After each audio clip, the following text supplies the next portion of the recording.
Análise preliminar de risco, APR. Então vamos falar aqui tudo que a gente puder, né, sobre essa ferramenta muito comum na vida do TST. Vamos passar por todos esses tópicos. Como chamar, né, APR? APR tem vários sinônimos.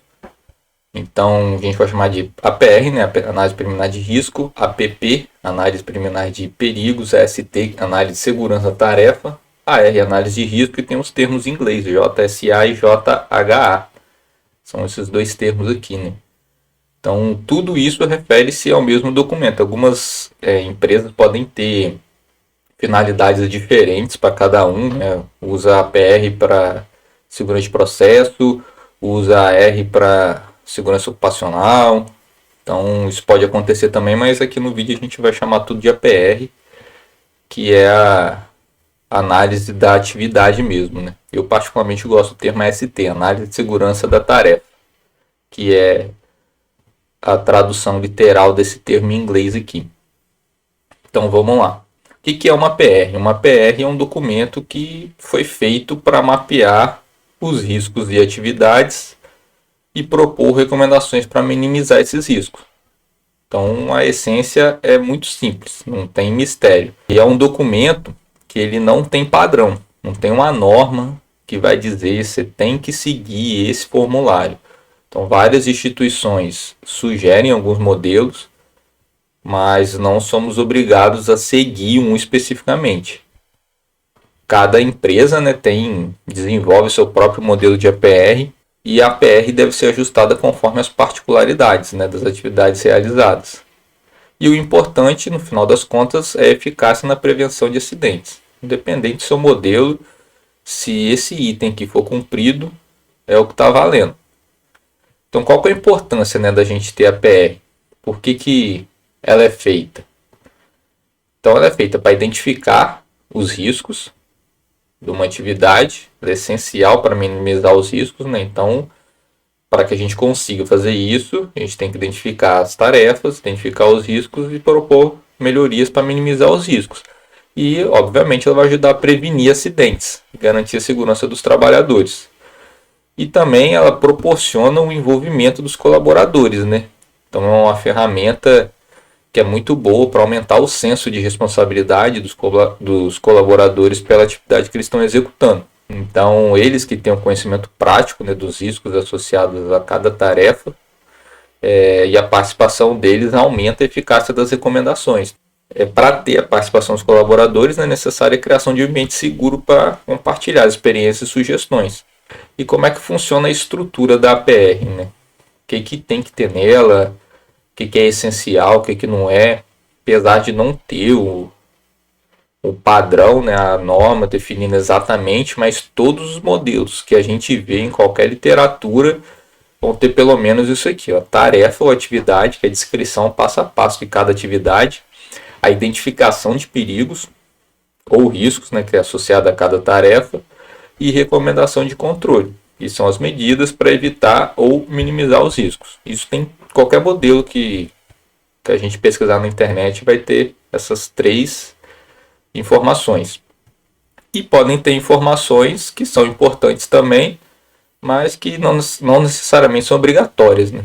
Então, por exemplo, data de elaboração, número da PR para facilitar a rastreabilidade, responsável pelas recomendações, quem elaborou, recomendações gerais, que são aquelas recomendações não específicas para um risco exatamente. Então, por exemplo, você tem a equipe trabalhando fora e você quer deixar lá um telefone de contato de emergência, coloca isso como uma recomendação geral, não é específica para uma tarefa. Um campo de ciência dos executantes. Então, algumas empresas têm o hábito de, antes da atividade, juntar todo mundo, apresentar a PR, e as pessoas ali que estão executando dão ciência na própria PR. Pode trazer descritos os EPIs e as ferramentas também. Então é obrigatório? Não é obrigatório. Nem todos os modelos que a gente vê na internet ou na literatura têm todos esses campos, mas podem ser importantes a depender do que a sua empresa queira, né? E alguns exemplos de tarefas aqui, ó, pintura de guarda-corpo com risco de inalação de produtos químicos. Então a gente coloca uma recomendação específica para isso aí, por exemplo, utilização de máscara para vapores orgânicos. solda de superfície metálica, risco de queimadura, exposição a fumos, uma troca de luminária com risco de queda ou choque elétrico, realizar bloqueio elétrico antes de realizar a atividade. Então, pode ser uma recomendação aplicável aqui. Então, essa é a estrutura básica da PR. E para elaborar, né? A gente viu como é que é o documento e como é que funciona isso na prática. Então, primeiro a gente tem que definir a atividade. Então, identificar qual atividade vai ser executada e listar todas as tarefas. Como é que a gente vai saber isso, né? Então, a melhor forma é consultar os trabalhadores. Eles entendem o passo a passo melhor que qualquer pessoa. Então, perguntar a eles e ouvir e adequar de acordo com o formulário ali. Sempre tomar muito cuidado para não destrinchar demais as atividades, né? Então, pode ser que você coloque um APR lá com 20 tarefas e como ela está muito destrinchada, acaba ficando as recomendações tudo muito parecidas. Acaba não sendo muito útil, né? Levantar os perigos para cada tarefa. Então, utiliza aí a experiência dos profissionais envolvidos, profissional de segurança, dos executantes.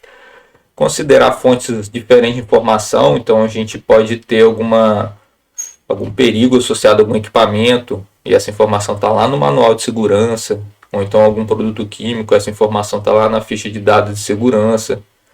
E sempre realizar essa discussão em grupo, que é esse momento que todos estão envolvidos ali, que algumas ideias vão aparecer, e depois estabelecer as recomendações. Então, temos as tarefas, levantamos os perigos e agora vamos estabelecer as recomendações. Podem ser várias recomendações para um perigo, podem ser vários perigos para uma mesma atividade. E lembrar que a recomendação tem que ser específica para o risco identificado, né? Se for uma recomendação genérica, talvez seja bom ter um campo de recomendação geral e colocar lá em cima.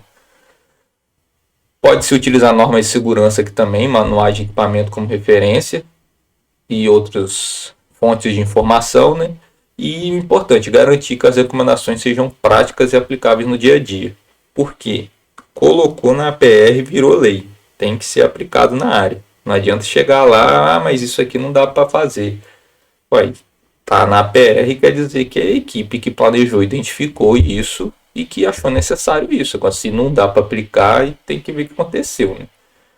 É lógico que tem que ter uma flexibilidade, mas isso aí indica uma falha ou de planejamento ou na própria execução da atividade.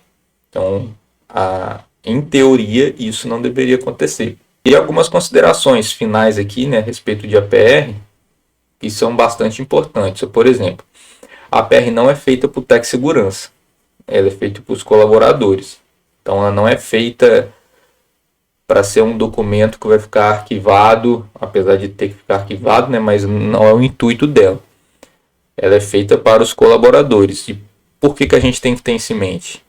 Para que a gente não corra o risco de colocar informações desnecessárias com APRs muito grandes e que o pessoal que vai executar atividade na área não vai ler e nem vai aplicar.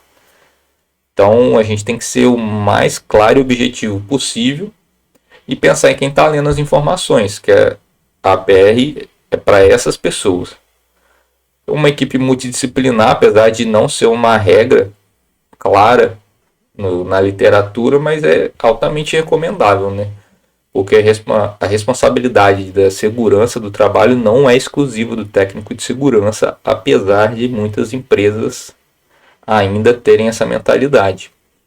Então, o técnico de segurança ele é o guardião da técnica de análise. Ele que entende a estrutura da análise, ele que vai conduzir os participantes a pensar dessa maneira para fazer uma análise de risco. Os colaboradores eles vão trazer as informações dos riscos das tarefas e de medidas de controle também.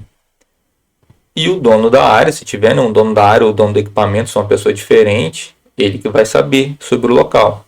Ele que vai saber mais sobre os riscos do equipamento, ele vai saber mais sobre as condições no dia da atividade.